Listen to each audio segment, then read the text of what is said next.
नमस्कार, माझे नाव आशा शंकरराव मुंडेवाड, जिल्हा परिषद प्राथमिक शाळा सिंधी इयत्ता 7वी।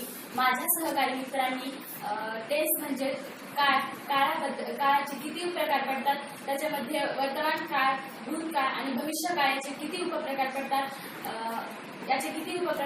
त्याचबरोबर कर्ता कसा ओळखायचा, कर्म कसा ओळखायचा आणि क्रियापद म्हणजे काय, ही सर्व माहिती सांगितलेली आहे।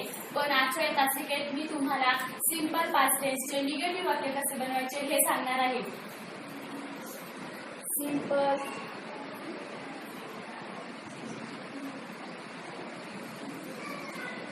पास्ट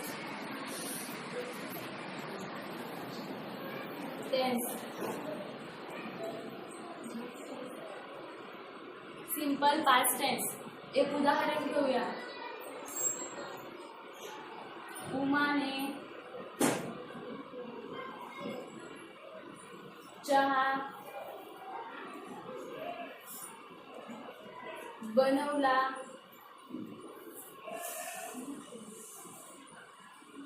नाही। पहिल्यांदा आपण कर्ता, कर्म आणि क्रियापद ओळखूया। याच्यातला कर्ता आहे उमा, कर्म आहे चहा आणि क्रियापद आहे बनवला। तर याची वाक्यरचना करताना पहिल्यांदा सब्जेक्ट उमा,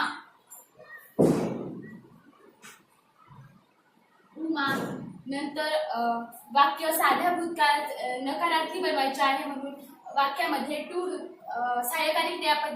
सहाय्यकारी क्रियापदाची आवश्यकता असते। तर या वाक्यात सहाय्यकारी क्रियापद नसल्यामुळे टू डूच्या भूतकाळी सहाय्यकारी क्रियापदाची आवश्यकता आहे। तर टू डूचे भूतकाळी सहाय्यकारी क्रियापद आहे डीड। वाक्य नकारार्थी असल्यामुळे नॉट। क्रियापदा साध्या भूतकाळाचे नकारार्थी करताना डीडच्या पुढे नेहमी केव्हाही क्रियापदाचं पहिलंच रूप येत असतं, म्हणून मेक। नंतर ऑब्जेक्ट और T. Uma did not make और टी। यावरून अशी रचना तयार होते की पहिल्यांदा सब्जेक्ट प्लस डीड। इथं डीड का घ्यायचं, कारण का वाक्यात सहाय्यकारी क्रियापद नाही म्हणून।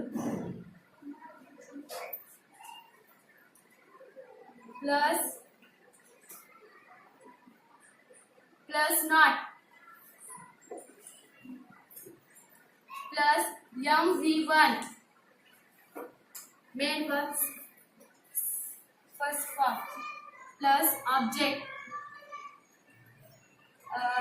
दुसरे उदाहरण घेऊया।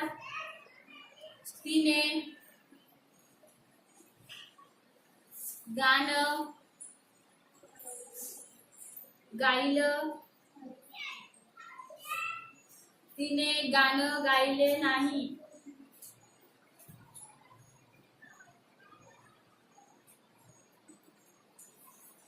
पहिल्यांदा रचनेनुसार पहिल्यांदा सब्जेक्ट आहे तिने, तिनेला शब्द आहे शी। नंतर did, not, she did not. क्रियापदाचे पहिले रूप, क्रियापद आहे गायले, sing a song. She did not sing a song। आजची ही तासिका तुम्हाला नक्कीच आवडली असेल। धन्यवाद।